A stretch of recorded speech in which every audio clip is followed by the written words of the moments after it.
खुदावंद यीशु मसीह के पुरफज़ल नाम में आप सबको एक बार फिर पास जुमे का इस्लाम और कलाम सुनेंगे खुदावंद के खादिम मुबशर साबिर साइमन से। आए हम सब इबादत का बाकायदा आगाज करेंगे, अपनी आंखों को बंद करेंगे, अपने सरों को झुकाएंगे, अपने खुदावंद की हुजूरी को महसूस करेंगे, उसके हुजूर अपने आप को दे देंगे, पेश करेंगे। आज रूह जान और बदन से उसके सामने हाजिर हो। वो भला है, वो हमेशा आपके लिए भलाई चाहता है। याद रखें कि वो आपसे बहुत प्यार करता है। उसकी मोहब्बत लाजवाल और बेइंतहा है। हमारी सोचों, हमारे ख्यालों से बढ़कर वो हमसे प्यार करता है। और आज हमारा यहाँ जमा होना, आज हमारा उसके हुजूर में हाजिर होना, ये हमारी कोशिशों से नहीं, ये हमारी काबिलियत से नहीं, ये हमारी सलाहियतों से नहीं, ये हमारी मेहनत से नहीं, इसमें हमारी कोई खूबी नहीं, बल्कि ये उसके फजल की बदौलत है कि उसने हमें ये शर्फ बख्शा कि हम उसके हुजूर हाजिर हों।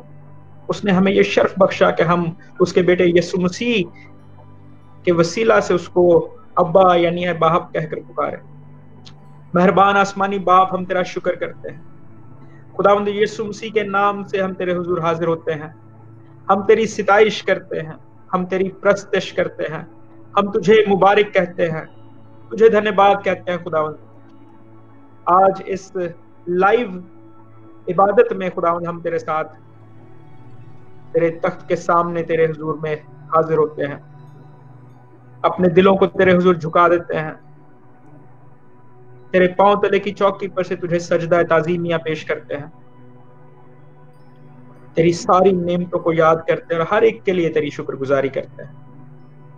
तमाम गुजरे हफ्ते के लिए, हर एक दिन, हर एक लम्हा, हर एक घड़ी के लिए खुदावंद जिसमें तूने हम सबों की हिफाजत की, तूने हमें महफूज रखा, तूने अपने परों में हमें छिपाए रखा, तूने बीमारियों और वबाओं से हमें महफूज रखा, तूने हादसात और नागहानी आफतों से हमें महफूज रखा, तूने खुदावंद हमें अपने परों में छुपा लिया। हम तेरा शुक्र करते हैं।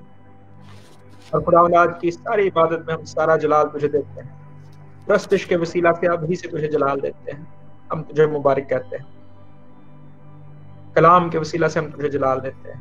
तेरे खादमों को, दोनों खादमों को खुदावंद तेरे कभी हाथों में देता हूँ, तेरे पाक रूह के मसा में छुपा देता हूँ। फजल बख्श, जो तोड़े तूने इनको बख्शे हैं, आज खुदावंद ये उनमें मल्टीप्लाई हो। उन तोड़ों के वसीला से खुदावंद तेरा नाम जलाल पाए। जब भाई प्रस्तुश करते हैं, सिताइश करते हैं, तो उस सिताइश से तमाम सुनने वाले, देखने वाले बरकत पाए। और ना सिर्फ बरकत पाए खुदावंद, वो तुझ तेरे करीब होते जाए, तुझ में ढलते चले जाए। उस प्रस्तुश से वो तेरी हुजूरी को महसूस करे, मसीह की मानिंद हो, और जैसे तू चाहता है रूह और सच्चाई से परस्तार तेरी प्रस्तुश करे। खुदावंद आज की प्रस्तुश के बाद हम खुदावंद ऐसे ही तेरी प्रस्तुश करते रहे, रूह के साथ, सच्चाई के साथ। और आज कलाम के वसीला से जिंदगियां तब्दील हों, जिंदगियां तेरी भलाई को देखें, तेरी सलामती को देखें। तेरा शुक्र करता हूँ। अपने आप को, तमाम सुनने वालों को, देखने वालों को, तेरे खादमों को तेरे हाथों में देता हूँ। फजल बख्श कि आज की सारी इबादत के वसीला से तेरा नाम जलाल पाए। हम घटें और तू बढ़े, यीशु मसीह के नाम में, आमीन। आए हम प्रस्तुश में आगे बढ़ने से पहले हम खुदावंद के कलाम में से एक ज़बूर की तिलावत करेंगे। ज़बूर 146, साम्स 146 हम सब पढ़ेंगे और उसके बाद हम भाई कलीम के साथ मिलकर खुदावंद की सिताइश करेंगे। अगर आपके पास आपकी बाइबल मुकद्दस है तो उसे खोल लीजिए। ज़बूर 146। खुदावंद की हम्द करो, ऐ मेरी जान खुदावंद की हम्द कर। मैं उम्र भर खुदावंद की हम्द करूंगा। जब तक मेरा वजूद है मैं अपने खुदा की मदद सराई करूंगा। ना उमरा पर भरोसा करो, ना आदमजाद पर, वो बचा नहीं सकता। उसका दम निकल जाता है तो वो मट्टी में मिल जाता है। उसी दिन उसके मंसूबे फना हो जाते हैं। खुश नसीब है वो जिसका मददगार याकूब का खुदा है और जिसकी उम्मीद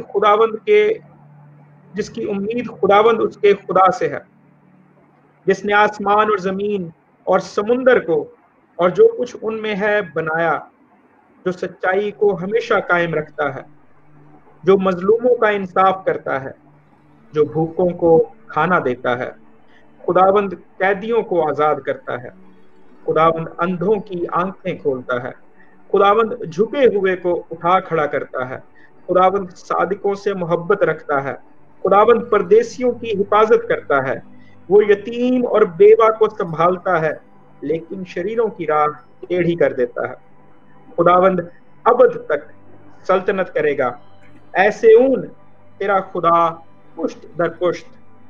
खुदावंद की हम करो। आमीन। आमीन। बेशक खुदावंद अपने लोगों को संभालता है, और जैसे यहाँ लिखा है, खुशनसीब है वो आदमी जिसका मददगार याकूब का खुदा है। हम अपने मददगार खुदा को पुकारेंगे, उसकी सिताइश करेंगे, उसके नाम को सरबुलंद करेंगे, हम अपने सरों को झुकाएंगे। जरूरी यह है कि हम में से हर एक आज अपने लिए कलाम मांगे। आज खुदा से कहें, जैसे सैमुअल ने कहा कि खुदा मैं हाजिर हूँ। उसने कहा है खुदावंद मैं हाजिर हूँ। जब खुदा ने उसे पुकारा, इसीलिए कलाम में लिखा है कि आज के दिन जब तुम उसकी आवाज को, खुदावंद की आवाज को सुनते हो, तो अपने दिलों को सख्त ना करो। आज जरूरी है कि हम अपने दिलों को उसके हुजूर में झुकाएं।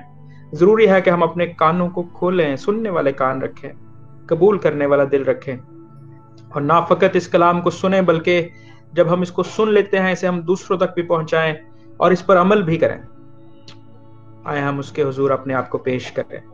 मेहरबान जिंदा आसमानी बाप, हम तेरा शुक्र करते हैं, हम तेरी तारीफ करते हैं। आज की सारी प्रस्तिश के लिए हम तेरा शुक्र करते हैं। इस खूबसूरत सिताइश के लिए, तेरे खादिम के लिए मैं तेरा शुक्र करता हूँ। इसने बहुत खूबसूरत तरीके से तेरी सिताइश की, तेरी प्रस्तिश की, तेरे नाम को सरबुलंद किया। भाई कलीम के लिए, उनकी खिदमत के लिए, उनके खानदान के लिए यीशु के नाम से आसमानी बाप तेरी बरकत चाहता हूँ। और आसमानी बाप, आज तेरे खादिम को, मुबशर साबिर साइमन को तेरे पाक फजल में छुपा देता हूँ, तेरे पाक रूह के कंट्रोल में देता हूँ, रूहुल कुदूस की आग में दे देता हूँ। यीशु के नाम से फजल बख्श कि तेरा बंदा आज खुदावंद जब बोलता है तो हर एक लफ्ज दिलों को चीर डालने वाला हो। उसकी बातों से आज जिंदगियां ताजगी और फरहत पाएं।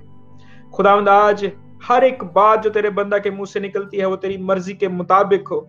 और जैसे तेरे कलाम में लिखा है कि तेरा कलाम कभी बेतासीर नहीं लौटता, आज का कलाम खुदावंद हमारी जिंदगियों में असर रखे। मुअस्सर कलाम भेज खुदा, हम सुनने के लिए तैयार हैं, हम भूखे हैं, हम तेरे कलाम के, तेरी आवाज के भूखे हैं, हम तेरी आवाज को सुनना चाहते हैं। खुदावंद हम अपने आप को पेश करते हैं कि तू आज हमसे बोल, अपने खादिम के वसीला से बोल।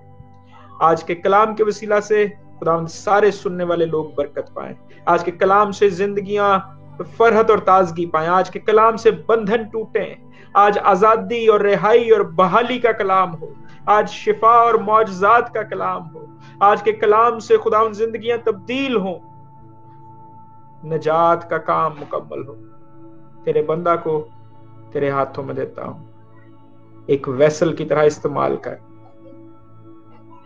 यीशु मसीह नासरी के नाम में, आमीन। मैं आज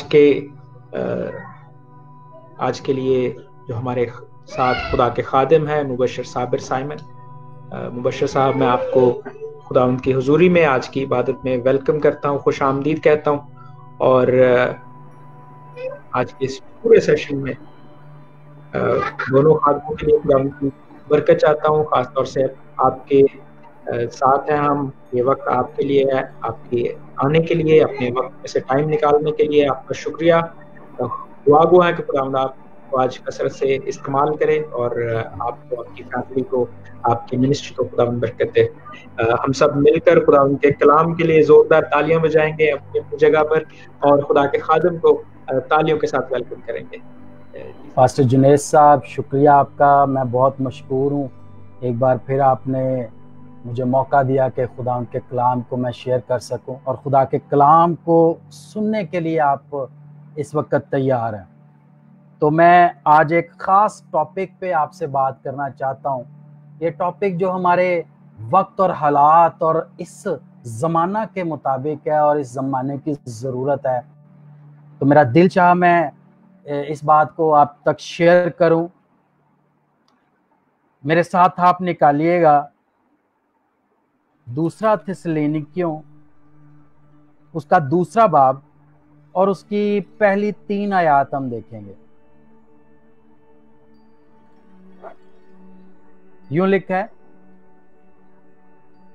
ए भाइयों, हम अपने खुदावंद यीशु मसीह के आने और उसके पास अपने जमा होने की बाबत तुमसे दरख्वास्त करते हैं कि किसी रूह या कलाम या खत से जो गोया हमारी तरफ से हो, ये समझ करके खुदावंद का दिन आ पहुंचा है, तुम्हारी अकल दफतन परेशान ना हो जाए और ना तुम घबराओ। किसी तरह से किसी के फ्रेब में ना आना, क्योंकि वो दिन नहीं आएगा जब तक कि पहले बरगश्तगी ना हो और वो गुनाह का शख्स यानी हलाकत का फर्जंद जाहिर ना हो। खुदावंद के कलाम का पढ़ा और सुना जाना बाइस से बरकत हो। हालेलुया। मैं आज आपसे बात करना चाहता हूं मुखालफे मसीह के हवाले से।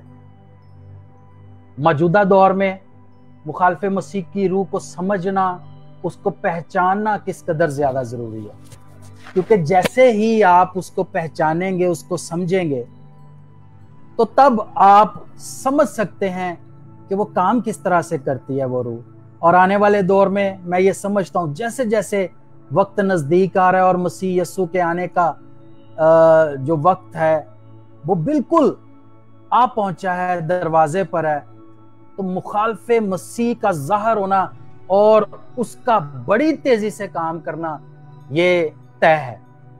जिस तरह मसीह यीशु ने भी कहा मत्ती 24वें बाब में इशारा देते हुए कि बरगश्तगी होगी, उस वक्त हालात जो हैं वो बड़े नाजुक होंगे, बहुत ज्यादा मसाइब होंगे, बहुत ज्यादा मसाइल होंगे। उसके बाद आगे हम जाके देखते हैं कि मुकाशफा में और इसी थिस्सलुनीकियों के दूसरे खत के अंदर और यूहन्ना के खतूत में, दोनों खतूत में, पहले दोनों में हमें वाज़े तौर पे मुखालफे मसीह नजर आता है, उसका जिक्र नजर आता है। मिसाल के तौर पे अगर आप देखें मुकाशफा 11वां बाब और उसकी 7वीं आयत, तो वहां पे उसे अथाह गड़े का हैवान कहा गया है। और अगर 13वें बाब की पहली आयत देखें तो वहां पे वो हैवान है जो समंदर से निकल रहा है। इसकी तरफ भी चलते हैं, लेकिन अभी मैं जो आपसे बात करना चाह रहा हूं कि मुखालफे मसीह की जो रूह है, ये इस जमाने की या नए ड्रामे की रूह नहीं है, ये उस वक्त की रूह है और उस वक्त से ये मसीह के मुखालिफ है जब से मसीह के आने का खुदा बाप ने इकरार किया, खुदा बाप ने ऐलान किया। आप देखें जब हवा को ये कहा गया और अबलीस को जब गुनाह के बाद, तो हवा से ये कहा गया कि औरत की नस्ल से, शैतान से मुखातब होते हुए खुदा बाप ने कहा कि औरत की नस्ल से जो आएगा वो तेरी एड़ी को काटेगा। मिसाल के तौर पे जब ये कहा गया उस सिनेरियो के अंदर, उस वक्त के अंदर, तो अबलीस जो है उसने इन अल्फाज को बड़ा सीरियसली लिया। अब आप देखें कि उसने वहां पे करना क्या शुरू किया। ये मुखालफे मसीह की रूह जो है ये गुनाह के वारद होते ही जिंदा हो गई और उसको जब अंदाजा हुआ कि अब एक शख्स औरत की नस्ल से आएगा जो मेरी एड़ी को काटेगा, मतलब मुझे नुकसान पहुंचाएगा, मेरे काम को खत्म करेगा, मेरे इख्तियार को ले लेगा, तो तब उसने वहीं से प्लानिंग शुरू की। और ये मुखालफे मसीह की रूह तभी से इस दुनिया में काम कर रही है। अगर आप पैदाइश 6 बाब में देखें तो वहां पे हमें वाज़े तौर पे यह नजर आता है कि इस मुखालफे मसीह की रूह ने औरत की नस्ल को करप्ट करने की कोशिश की और किया भी। और वहां पे हम जब फिर पढ़ते हैं बड़ी डिटेल में कि वहां पे औरत की नस्ल जब करप्ट कर दी गई, तो आगे 11वें बाब में जाके, इससे पहले के नूह को चुन लिया जाता और तूफान का जिक्र आता है, वहां पे खास तौर पे जब खुदा मलूल होता है और खुदा नाराज होता है कि इंसान करप्ट हो चुका है, तो वहां पे नूह के लिए खास एक लफ्ज लिखा हुआ है कि सिर्फ नूह खुदा की नजर में मकबूल हुआ। इसका मतलब है कि जो करप्शन औरत की नस्ल के अंदर कर दी गई और वहां पे जो शादियां हुई और डिमोनिक फोर्सेस के थ्रू जो जबार पैदा हुए, उस सब के वसीला से जो औरत की नस्ल थी, जो बीज आना था, वो करप्ट कर दिया गया। और मुखालफे मसीह ने, रूह ने, दुश्मन ने यह समझा कि उसने शायद मसीह का रास्ता बंद कर दिया है, लेकिन खुदा ने अपने लिए, अपने मंसूबे को तकमील करने के लिए, देने के लिए नूह को वहां पे मुकर्रर किया, नूह को वहां पे रखा। और नूह के बारे में यह लिखा है कि वो खुदा की नजर में मकबूल हुआ। मकबूल होने का मतलब है खुदा ने उसको कबूल किया, खुदा की हजूरी में वो रास्तबाज शख्स था। और फिर पूरी की पूरी उस दुनिया को करप्ट कर दिया, खत्म कर दिया गया, उस करप्ट दुनिया को। और नूह से खुदा ने एक नई नस्ल का आगाज किया। तो ये मुखालफे मसीह की रूज है, ये उस वक्त से काम कर रही है जब से उनको अंदाजा हुआ कि मसीह आएगा, खुदा का बेटा आएगा और वो आके अपने लोगों को उनके गुनाहों से निजात देगा। अब इसके बाद क्या हुआ, आगे जब हम देखते हैं हाम की नस्ल, नूह के बेटों में से हाम, तूफान के बाद अगर आप वहां पे उसकी वो नसबनामा पढ़ें तो वहां पे नमरूद का जिक्र आता है। अब हाम वो शख्स है नूह के बेटों में से जिसे नूह ने कर्स किया, लानत दी उसके ऊपर। अब ये एक लानती नस्ल है, इनकी जो एक नस्ल है, इनके डीएनए में, इनके अंदर वो नस्ल जो है वो लानत जो है वो दाखिल हो गई। अब इस नस्ल से एक शख्स निकला नमरूद, और उसके बारे में खास लफ्ज लिखा है कि वो उसने खुदा के सामने, वो एक शिकारी था, खुदा के सामने उसने बादशाही की बुनियाद रखी। सबसे पहले उसने खुदा की बगावत में कदम उठाया और खुदा की जो एक सल्तनत है, जो बादशाही है, उसे चैलेंज करने के लिए उसने इंसान की मुमलिकत का, इंसानी सल्तनत का, इंसानी बादशाहत का आगाज किया। और पहली हुकूमत उसने कायम की इंसानों में, और वो भी बाबल के अंदर, बाबल और उसके गिरदोनवा के इलाके के अंदर। और पहली ये हुकूमत जो कायम हुई है, ये असल में, क्योंकि वहां पे आप देखें, वहां पे बड़े खूबसूरत ये लिखा हुआ है, बड़ा वाज़िया लिखा हुआ है कि खुदा के सामने नमरूद शिकारी। ये एक मिसल वहां पे मशहूर हो गई कि वो खुदा के सामने खड़ा हुआ है। और आगे उसका हमें रिएक्शन नजर आता है जब बाबल का बुर्ज बनाया गया। इन्हीं लोगों ने वहां पे मिल के खुदा के खिलाफ बगावत करने के लिए वहां पे एक बुर्ज कायम किया कि वो आसमानी मकामों तक पहुंचेंगे। वही ख्वाहिश जो अबलीस की थी उस वक्त, वही इस रूह के अंदर आज शामिल हुई और इन्होंने वहां पे बुर्ज बनाना शुरू किया। वो तकमील कर पाते या नहीं, हम इसकी बात नहीं कर रहे, लेकिन जो पीछे उनके ख्वाहिश थी, जो पीछे उनका मकसद था कि वो खुदा के तख्त के बराबर पहुंचे, और ये खुदा के खिलाफ बगावत थी, खुदा के खिलाफ खड़ा होना था।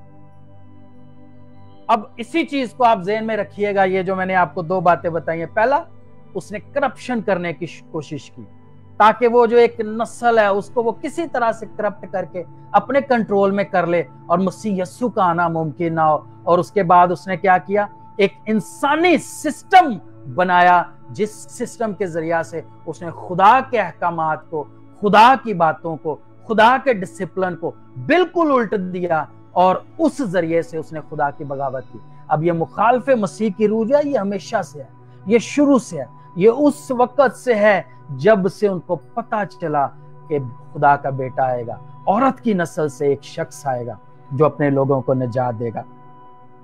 ये जो मैं आपको बात बता रहा हूं नमरूद के हवाले से, ये आप पैदाइश 10वें और 11वें बाब में इसको देख सकते हैं।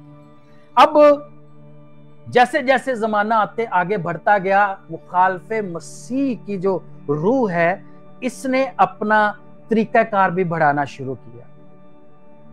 मैं आपको बताता हूं कि चंद ऐसी चीजें जो इसने दुनिया के अंदर राइज की और एक नया सिस्टम लेना शुरू किया, ताकि इस दुनिया को वो उस तरह तो करप्ट नहीं कर पाया, लेकिन इस तरह करप्ट कर दे कि उसको ऐसी जस्मानी नीयत के अंदर डाल दे कि वो रूहानी नियत को भूल जाएं, रूहानी नियत से दूर हो जाएं, वो खुदा के इरादे से दूर हो जाएं, खुदा के उस मोहब्बत और मखलसी के उस काम से वो निकल जाएं।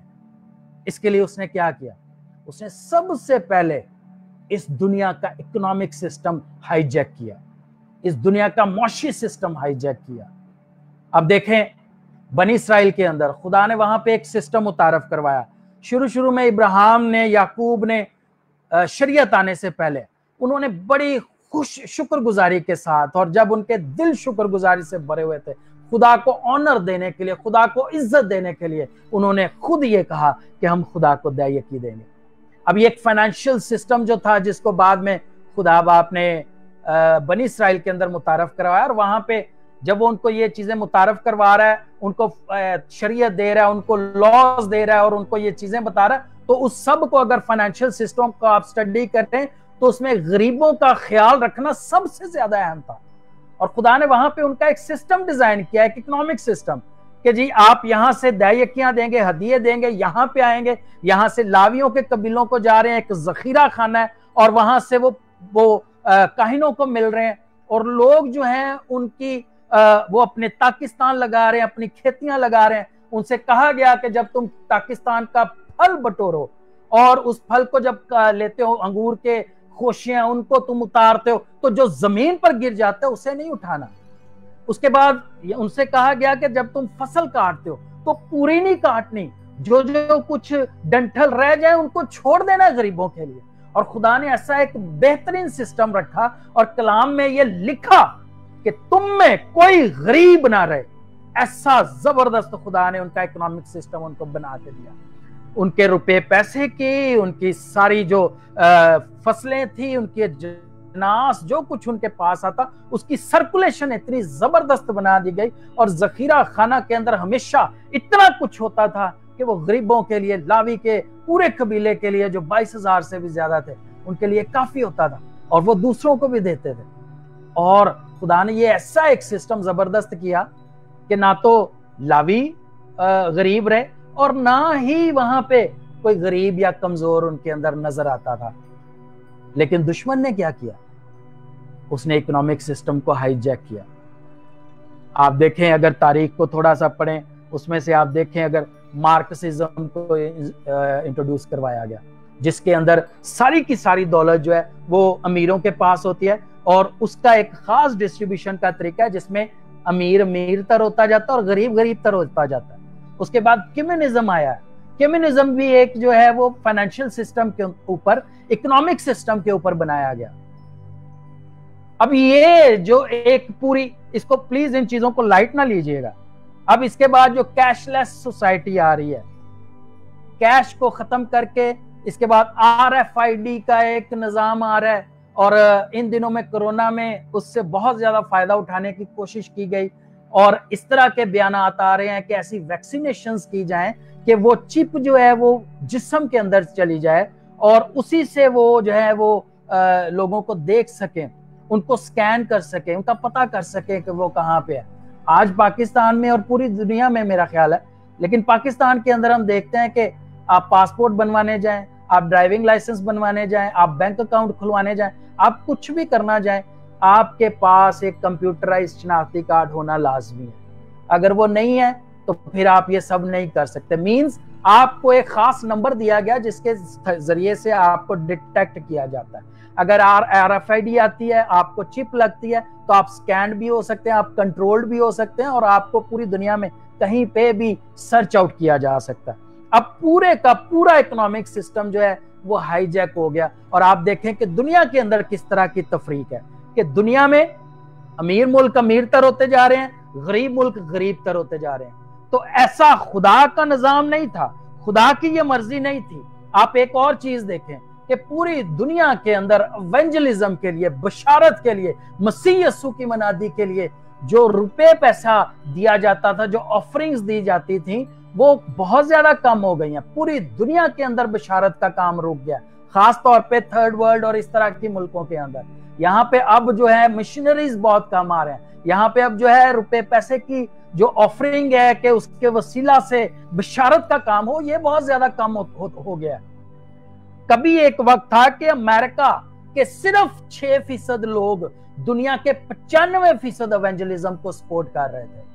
और आप देखें कि अब जैसे ही वहां पे हालात इस तरह के बने, लोगों ने देना कम किया, लोगों ने एवेंजलिज्म को रोका, उस बशारत के काम में रुकावट बने, इस तरह से वहां पे क्राइसिस आना शुरू हो गए।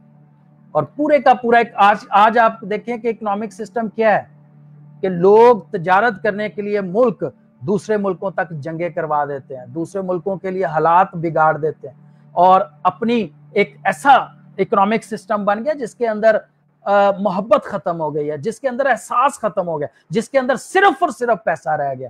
खुदा की ये मर्जी नहीं थी। खुदा का इकोनॉमिक सिस्टम जो है, खुदा का कलाम ये फरमाता है कि तुम में कोई गरीब ना रहे। और हम पढ़ते हैं सुलेमान के दौर के अंदर कैसे खुदा ने बरकत दी है, कैसे खुदा ने एक बड़ी इकोनॉमिक पावर बना के उसको खड़ा किया।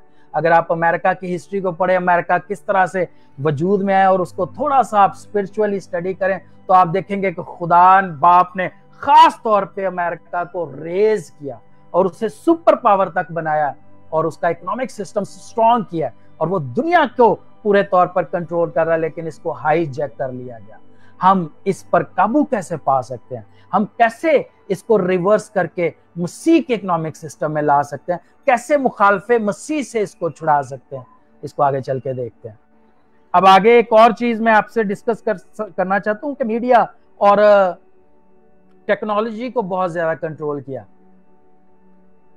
मैं आपसे एक बात कहूंगा और आप जरूर इस बात से मुत्तफिक होंगे कि हमारा मीडिया किसी भी चीज के लिए अगर एक हफ्ता मुहिम चला दे, एक हफ्ता उस शख्सियत के हक में या उस चीज के हक में या किसी चीज के एडवर्टीजमेंट में सिर्फ एक हफ्ता लगा दे, तो हम पूरी सोसाइटी का माइंडसेट चेंज हो जाता है उस शख्सियत के बारे में। अगर उस शख्सियत को हम पहले करप्ट समझते हैं, एक हफ्ता जो हमारा मीडिया उसको अगर ईमानदार साबित कर दे, ईमानदार शख्स के तौर पर दिखा दे, तो हमारा माइंडसेट चेंज हो जाता है। हम उसको करप्ट कहने की बजाय उसको चालाक कहना शुरू कर देते हैं, उसे होशियार कहना शुरू कर देते हैं। तो मीडिया इस तरह से कंट्रोल कर रहा है। अब ये देखें कि मीडिया या अभी जो पूरा एक इंटरनेट सिस्टम है, ये सारे का ये किस पे बुनियाद है? इसकी बुनियाद वेव्स पे है, हवा पे है। हवा के अंदर लहरें हैं जो इन लहरों को लेके एक चैनल से दूसरे चैनल तक लेके जा रही हैं। हवा के अंदर जो लहरें हैं वो खास फ्रीक्वेंसी से मूव करती हैं, और खास फ्रीक्वेंसी के अंदर वो मूव करते करते वो खास चैनल्स पे जहां उस वो फ्रीक्वेंसी मीट करती है, वहां पे वो उस चैनल को डाउनलोड कर देते हैं। अब ये जो मैं आपसे बोल रहा हूं, ये आवाज, ये भी एनालॉग सिस्टम के अंदर, एनालॉग वे में ये वेव्स के अंदर मूव कर रही है और ये आप तक पहुंच रही है। आपके पास जो सिस्टम है, जो हेडफोन है या आपके पास लैपटॉप या जो भी है, इसके अंदर एक सिस्टम लगा है जो एनालॉग को कन्वर्ट करता है डिजिटल के अंदर, और आपको मेरी आवाज समझ आती है कि मैं कह रहा हूं। अब ये बात मैं आपको क्यों बता रहा हूं? शुरू में जब इब्लीस को पहली जंग हुई, उसने बगावत की, तो खुदा बाप ने उसको कहां फेंका? जमीन के ऊपर। ठीक है जी। लेकिन इफ्सियों के खत में हम क्या पढ़ते हैं कि इफ्सियों में जरा देखिएगा उसका 6 बाब,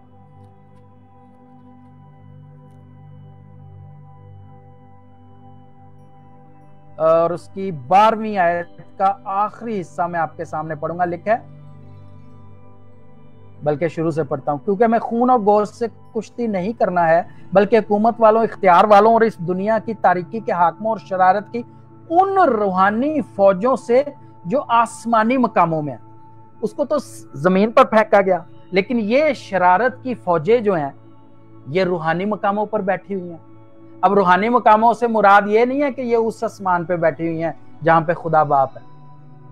हम अक्सर खुदा के खादमों से आपने सुना होगा 3 तरह के आसमानों का जिक्र, और पालूस भी उसका जिक्र करता है कि यकायक मैं तीसरे आसमान तक उठाया गया। तो हमारी जमीन पहला आसमान और फिजा, ठीक है, हमारी जमीन से 40 से 50 किलोमीटर तकरीबन या इससे भी कहीं ज्यादा एक फिजा का दायरा है, जिसके बाद फिर खला है, और फिर हम आसमान की बात करते हैं जहां पे खुदा बस है।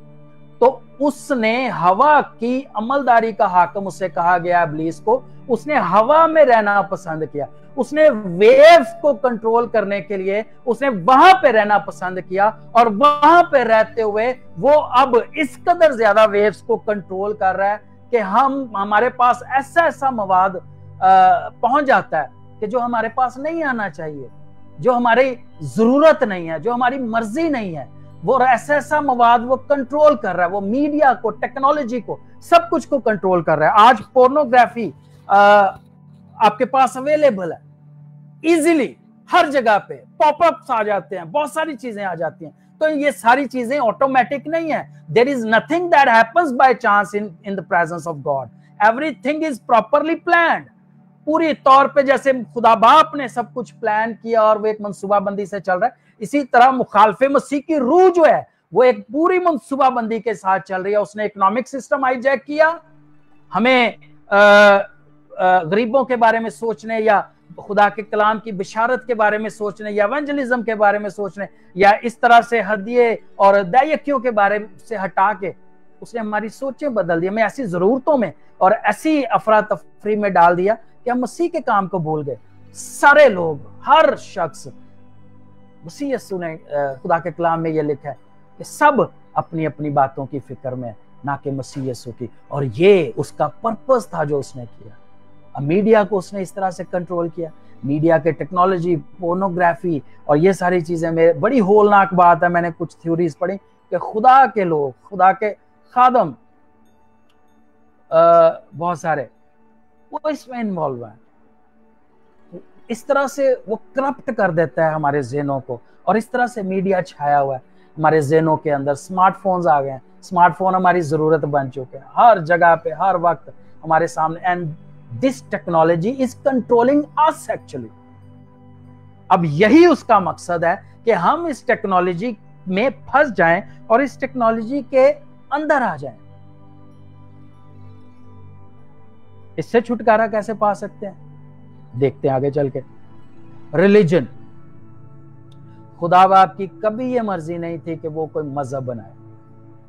आपने बहुत दफा सुना होगा कि मसीहियत जो है ये मजहब नहीं है। मसीहियत जो है ये खुदा बाप के साथ एक रिश्ता है, और मसीह यीशु का आना, उसका कुर्बानी देना, उसका खून बहाना, ये सब इसलिए जरूरी था कि वो उस रिश्ते को बहाल करे, वो उस हजूरी में हमें फिर से ले चले। और उस वक्त के अंदर जब मसीह यीशु ने अपनी कुर्बानी दी, हैकल के उस पर्दे का फट जाना इस बात की गवाही थी कि ये सिर्फ और सिर्फ उस ताल्लुक के लिए, उस रिलेशनशिप के लिए, ये किसी और चीज के लिए नहीं है। अगर खुदा बाप ने मजहब भी बनाना होता तो वो दूसरी तरह की कुर्बानियां इंट्रोड्यूस करवा सकता था कि जी ये कर लो और इससे तुम फिर से मेरी वर्शिप कर सकोगे, इससे तुम फिर कुछ देर के लिए रास्तबाज बन सकोगे जब तक तुम दोबारा गुनाह नहीं करते, और अगर ये गुनाह करते तो इसके लिए ये चीज ले आओ।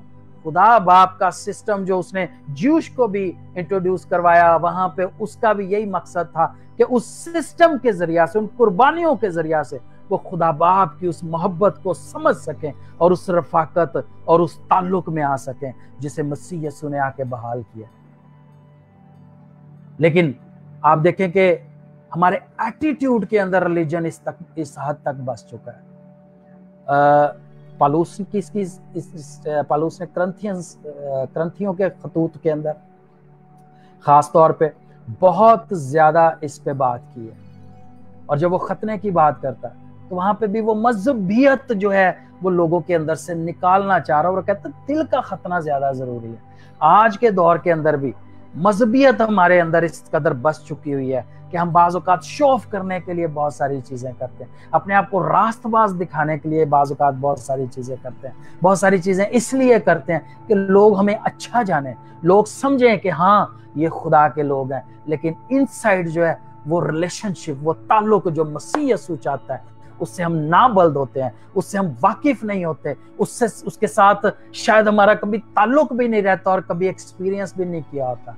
मैं तो ये कहता हूँ अक्सर, कभी एक जगह पे किसी दोस्त ने बात की तो मैंने उसे कहा कि जी आपको कोई ज़रूरत नहीं है मज़हब चेंज करने की, और ना मैं इस तरह की कोई चीज़ को सपोर्ट करता हूँ, और ना मैं आपको शाबाश दूंगा या आपको मैं इनकरेज करूंगा कि आप मजहब चेंज करें। मैं सिर्फ ये कहूंगा कि मसीह यीशु के साथ वो ताल्लुक बहाल करें, मोहब्बत करें, उससे प्यार करें, उससे लिपट जाएं। आपको खुद ब खुद एहसास होना शुरू हो जाएगा मसीह यीशु हमें कोई क्रिश्चियन बनाने नहीं आया, मसीह यीशु किसी और मजहब में हमें कोई टैग, कोई नाम, कोई टाइटल देने नहीं आया।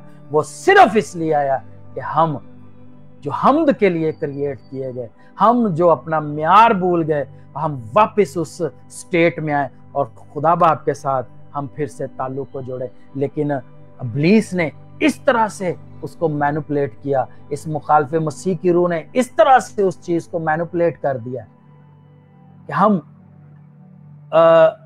एक सुपरफिशियल राइचियसनेस के अंदर, रास्तबाजी, एक सतही रास्तबाजी के अंदर रहते हैं ज्यादातर लोग। और हम इसको, हर चीज को मजहब का रंग देना चाहते हैं। मुझे किसी दोस्त ने बताया कि जी ये खादम है खुदा के, वो कहते हैं कि जी हम जीसस क्यों कहें, क्योंकि उनका यीशु का नाम तो यीशु नहीं रखा गया, जीसस नहीं रखा गया, यीशु का जो ओरिजिनल नाम रखा गया हमें उसी नाम से पुकारा जाना चाहिए। ये सारी बातें जो हैं ये मजहबियत की तरफ जाती हैं। मैंने उसे कहा कि भाई यीशु का नाम जो है वो डिफरेंट लैंग्वेजेस के अंदर डिफरेंट हो सकता है, तो क्या हम उस नाम को लेना ना लें? मतलब दाऊद कहते हैं और इंग्लिश में डेविड है, हेब्रू में डिफरेंट हो सकता है, ग्रीक में डिफरेंट हो सकता है। तो उस कल्चर, उस वक्त के लिहाज से जो कुछ भी था, यीशु का नाम बेसिकली, मैं आपको मैं अक्सर कहता हूं कि यीशु का लहू हमें निजात देता है, यीशु का लहू हमें बचाता है। और जिस पर यीशु का लहू लग जाता है, मौत, इब्लीस उसके करीब नहीं आ सकता। लेकिन मुझे ये बताइए कि वो सिपाही जो यीशु को कोड़े मार रहे थे और उसकी बोटियां खींच रहे थे, नोच रहे थे, और लिखा है कि रेगारियां बन गई, और एक जगह पे किसी स्कॉलर ने कहा कि उसके अंदर से हड्डियां, पसलियां नजर आनी शुरू हो गई, इस कदर उसका गोश्त नोचा गया। क्या उनके ऊपर छींटे नहीं पड़े होंगे लहू के? तो वो क्यों नहीं बचे? उन्होंने क्यों निजात नहीं पाई? आप किस रवैये से, किस ताल्लुक के साथ उस चीज को कबूल कर रहे हैं, दैट इज मोर इंपॉर्टेंट। यीशु का आप जानते हैं, यीशु के बारे में आप सारी तालीम रखते हैं, लेकिन यीशु अगर आपके अंदर नहीं बसता है तो फिर यीशु यीशु कहना भी आपके लिए, या आप यशवा कहें या आप कोई भी और नाम लें, वो बेफायदा है। असल चीज मसीह यीशु के साथ ताल्लुक है। और मुखालिफ मसीह की रूह ने क्या किया? हमारे मीडिया, इकोनॉमिक सिस्टम, हमारे रिलीजन इंट्रोड्यूस करवा दिया, रिलीजन हमारे अंदर तक डाल दिया, मजहब को हमारे अंदर तक डाल दिया। हम खास रस्मों रवाज को फॉलो करना चाहते हैं। किसी एक बंदे ने कहा काफी देर पहले, उसने कहा कि जी देखें बाकी मज़ाहिब के अंदर रस्मों रवाज लिखे हुए हैं, निकाह करने का तरीका, जनाजे का तरीका, और ये सारी चीजें लिखी हुई हैं, लेकिन हमारी क्रिश्चियनिटी में ये नहीं है सारी चीजें।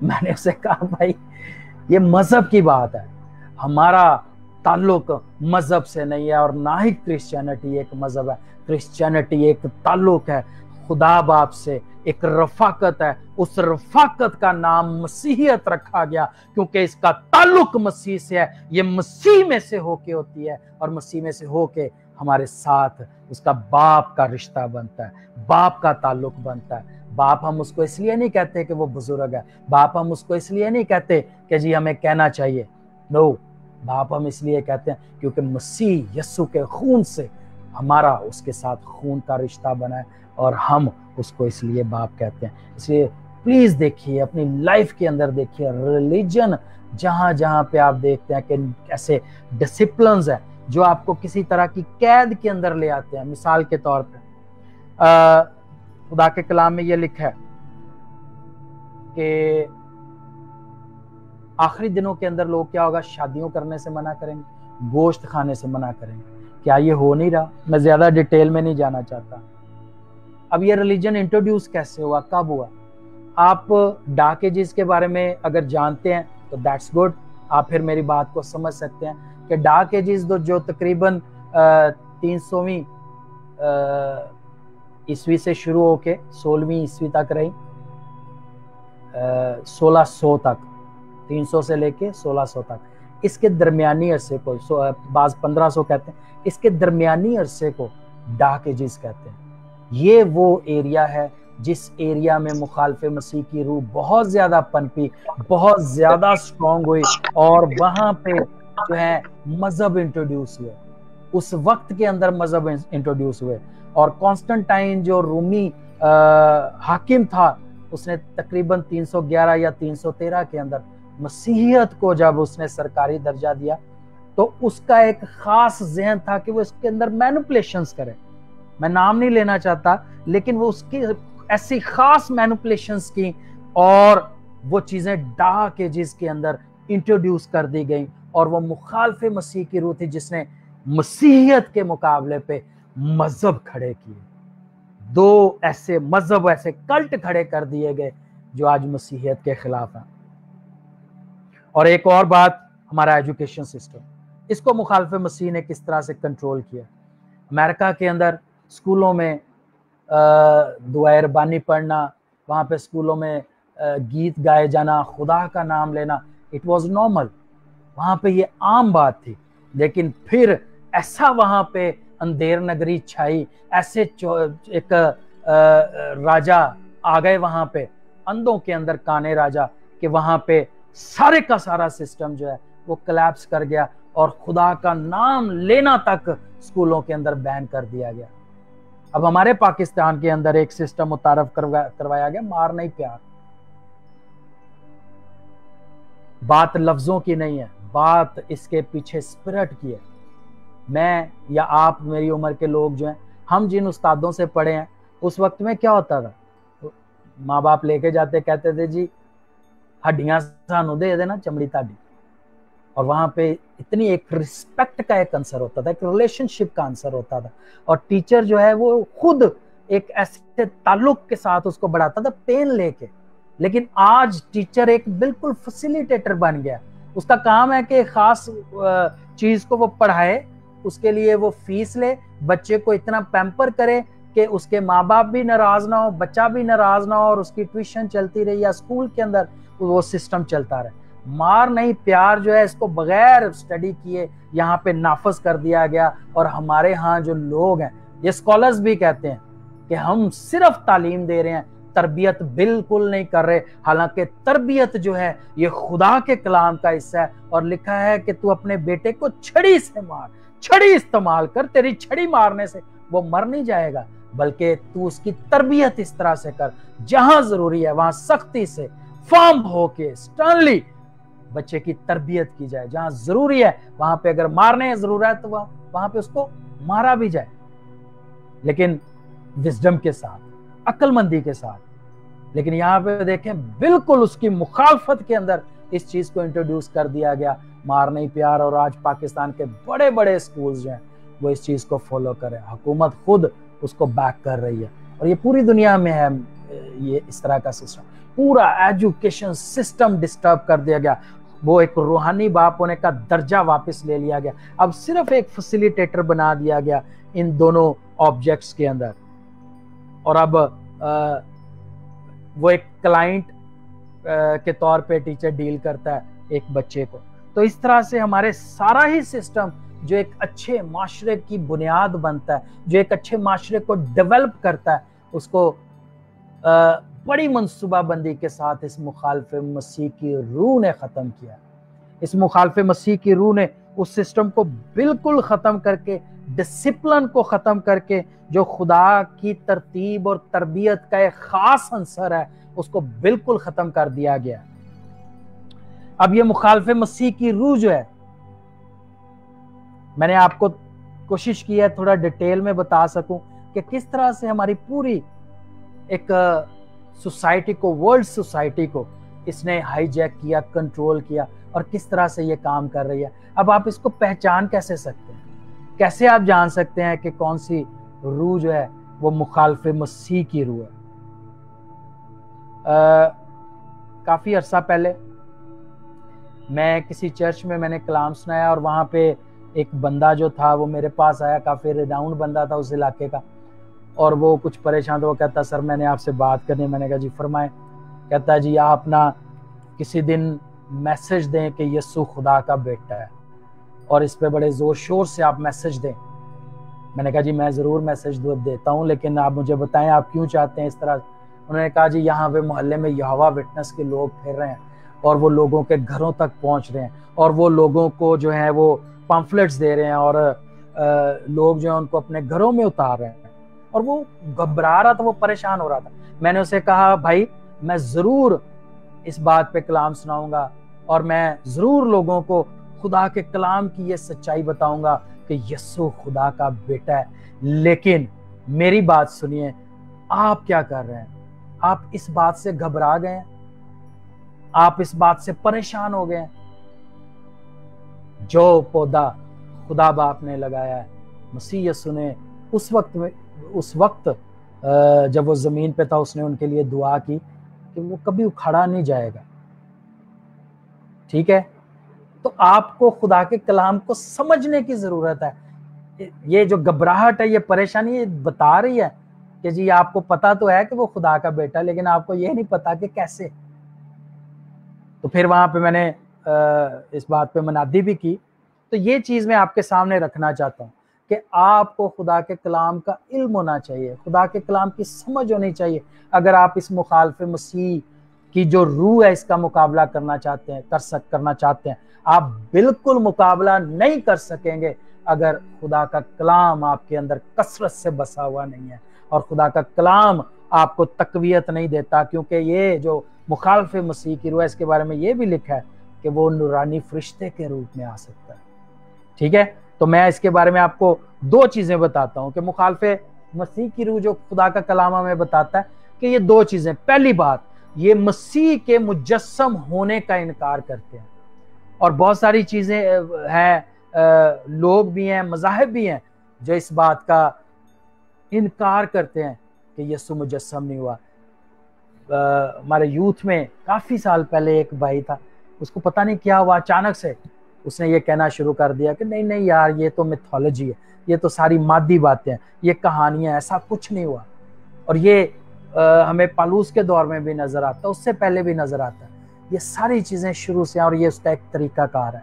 दूसरी बात, मुखालफे मसीह की रूह, और ये तासीर किसी भी शख्स, किसी भी मजहब, किसी भी इंस्टीट्यूशन, किसी भी इंसान के अंदर हो सकती है जो ये कहे कि यीशु खुदा का बेटा नहीं है।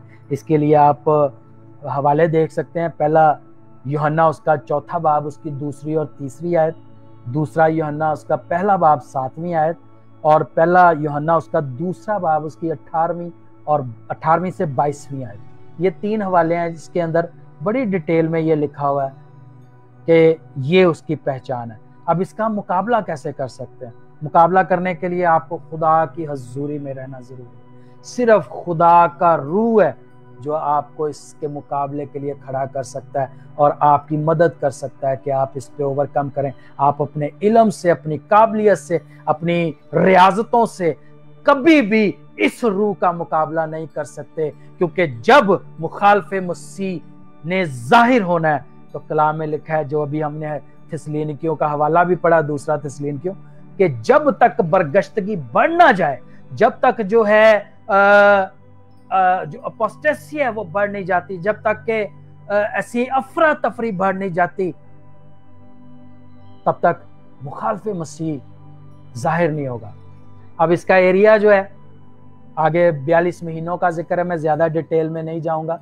42 महीनों का जिक्र है क्योंकि टाइम में पहले ही ज्यादा ले चुका हूं। वहां पे आके जब बात हो रही है तो हमें नजर आता है कि ये उस ट्रिब्यूलेशन के दौर के अंदर इसने जाहिर होना है। उसके शुरू में, उसके आगाज में 3.5 साल का अरसा।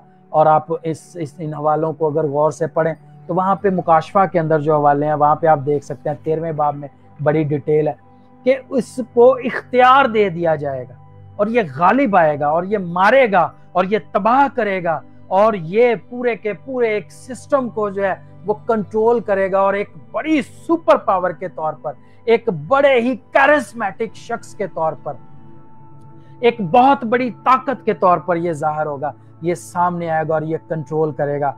अब 13वें बाब में जो इसका हवाला है, मुकाशफा 13वां बाब पहली आयत में, सिर्फ आखिरी बात करूंगा। वहां पे इसके बारे में लिखा है कि एक बड़े समंदर से ये निकलेगा। सिर्फ थोड़ी सी पहचान आपको देना चाहता हूं इसके बारे में। सॉरी, 13वें बाब की पहली आयत में लिखा है, और मैंने एक हैवान को समंदर में से निकलते हुए देखा। अब जब समंदर की बात हो रही है तो ये लोगों की बात हो रही है, गुंजान आबादी की बात हो रही है, पॉलिटिकल सिस्टम की बात हो रही है, और पॉलिटिकल सिस्टम को ये कंट्रोल करेगा, हेड करेगा, और पॉलिटिकल सिस्टम को ये इंट्रोड्यूस करेगा। बहुत सारी चीजें हो सकते हैं, कोई एग्जैक्टली नहीं कह सकता किस तरह से, लेकिन ये कुछ पहचानें हमारे सामने आ रही हैं। मैं आपको 3 चीजें बताऊंगा। खुदा की हजूरी आपको 3 चीजों के लिए तैयार करती है, और ये मैं पहले भी आपको बता चुका हूं। जल्दी जल्दी, पहला बात दुआ, रूह में दुआ करना शुरू करें और आप देखेंगे कि आप इन सिस्टम्स को पहचानना भी शुरू करेंगे और इनसे निकलेंगे भी। दूसरी बात, खुदा के कलाम को कसरत से दिलों में बसने दें। कुलसियों 3 बाब की 16वीं आयत में लिखा है, खुदा के कलाम की कुदरत है जहां पे खुदा की हजूरी ठहरती है, और सिर्फ यही है जो आपके मुखालफे मसीह की रूह से बचा सकता है। और तीसरी चीज, जब आप खुदा की हजूरी में स्ट्रांग होंगे, जब आप प्रेयर में स्ट्रांग होंगे, जब आप खुदा का कलाम आपके अंदर बसना शुरू करेगा, तो ऑटोमेटिक आपका दिल करेगा कि आप देना शुरू करें। इस बड़ी अवेकनिंग के लिए, इस बड़ी बेदारी के लिए खुदा ने एंड टाइम इवेंजलिज्म के लिए एक बड़ा सिस्टम, फाइनेंशियल सिस्टम जो है वो खुदा क्रिएट कर रहा है, और खुदा लोगों को उभार रहा है, उनको इकट्ठा कर रहा है। और आप देखिएगा कि इस कदर बड़ा बहाव होगा कि एंड टाइम इवेंजलिज्म में आखिरी कान तक खुदावंद यीशु मसीह के आने की खुशखबरी पहुंचेगी, आखिरी कान तक उसकी निजात का पैगाम पहुंचेगा। मसीह यीशु में बढ़ते चले जाएं। इन इकोनॉमिक सिस्टम के अंदर, मीडिया के अंदर, रिलीजन के अंदर, एजुकेशन के अंदर आप जो चेंजेस ला सकते हैं प्रेयर्स के साथ, सप्लीकेशंस के साथ, उसके लिए डट जाएं। यही वक्त है, खूब जोर लगाएं और खुदा आपको इसके लिए बरकत देगा। बहुत शुक्रिया। God bless you all.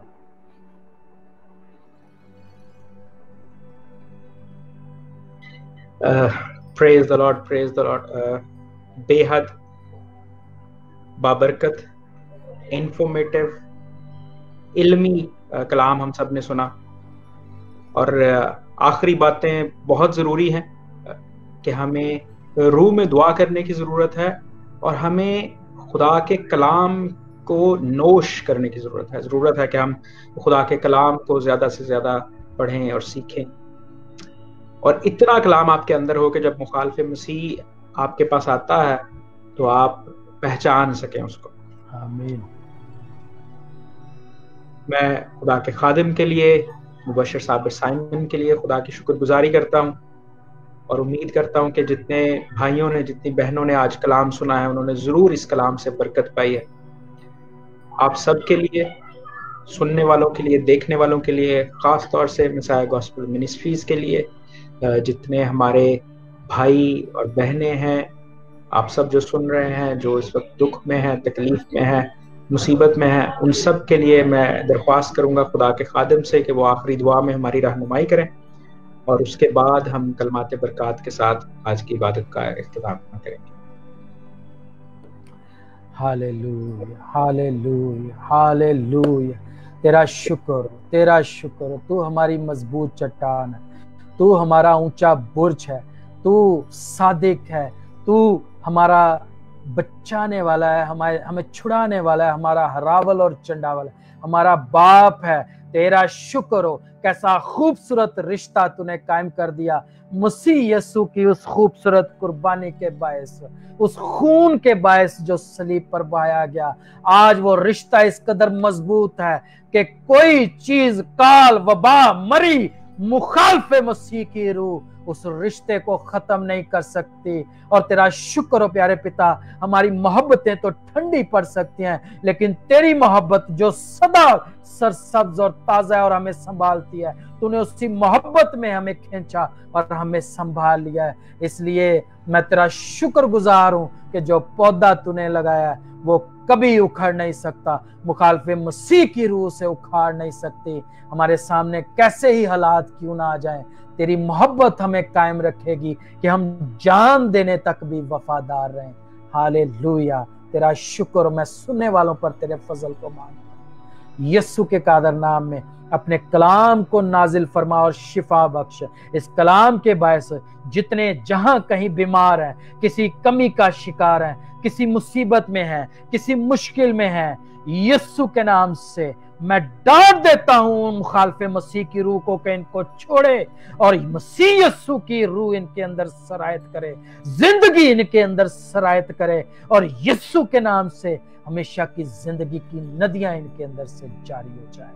तेरा शुक्र हो, जिंदगियां बहाल हो, खानदान बहाल हो और इससे तेरे नाम को इज्जत और जलाल मिले। तेरी जय हो। मुझे बरकत दे, अपने कवि हाथों में रख। भाई कलीम के लिए तेरा शुक्र हो, बरकत दे, अपने बंदा को और गहरे में ले चल।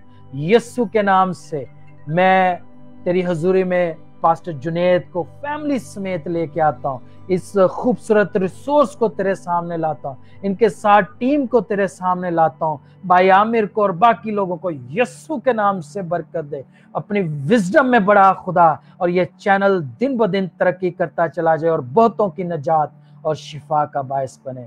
तेरा शुक्र यीशु के कादर नाम में, आमीन आमीन। हमारे पास अब 2 सेशंस हैं। एक आपने इश्तिहार में देखा होगा कलाम हयात यानी जिंदगी का कलाम, वर्ड ऑफ लाइफ, जो आज खुदा के खादिम मुबशर साबिर साइमन ने शेयर किया, और सना गाओ पहला सेशन वर्शिप का, वो भाई कलीम इमानुएल ने लीड किया। हम दोनों खादमों के लिए खुदा उनके शुक्रगुजार हैं कि खुदा अपने लोगों को टैलेंट्स बख्शता है और उसमें उनको इस्तेमाल करता है, उन्हें बढ़ाता है, मल्टीप्लाई करता है। इन दोनों के लिए खुदा उनकी शुक्रगुजारी हो। इन दोनों के खानदानों के लिए भी हम बरकत चाहते हैं, इनकी मिनिस्ट्रीज के लिए हम बरकत चाहते हैं। खुदा इन्हें बढ़ाए, मल्टीप्लाई करे। आए हम खुदा यीशु मसीह की सिखाई हुई दुआ में शामिल होंगे, अपने आप को उसके हुजूर पेश करेंगे और जैसे खुदा यीशु मसीह ने सिखाया हम सब मिलकर कहेंगे, ऐ हमारे बाप तू जो आसमान पर है, तेरा नाम पाक माना जाए, तेरी बादशाही आए, तेरी मर्जी जैसी आसमान पर पूरी होती है जमीन पर भी हो। हमारे रोज की रोटी आज हमें दे, और जिस तरह हम अपने कर्जदारों को मुआफ करते हैं तो भी हमारे कर्ज हमें मुआफ कर। हमें आजमाइश में न पड़ने दे बल्कि बुराई से बचा, क्योंकि बादशाही, कुदरत और जलाल हमेशा तेरे हैं। आमीन। अब हमारे खुदावंद यीशु मसीह का फजल, खुदा बाप की मोहब्बत और रूह कुदूस की रफ़ाक़त और शराकत हम सबों के साथ, मसीह के सब ईमानदारों के साथ, खुदा के दोनों खादमों के साथ और खुदा के इस्राएल के साथ अब से लेकर हमेशा तक होती रहे। आमीन। आमीन। खुदा बरकत है। God bless you.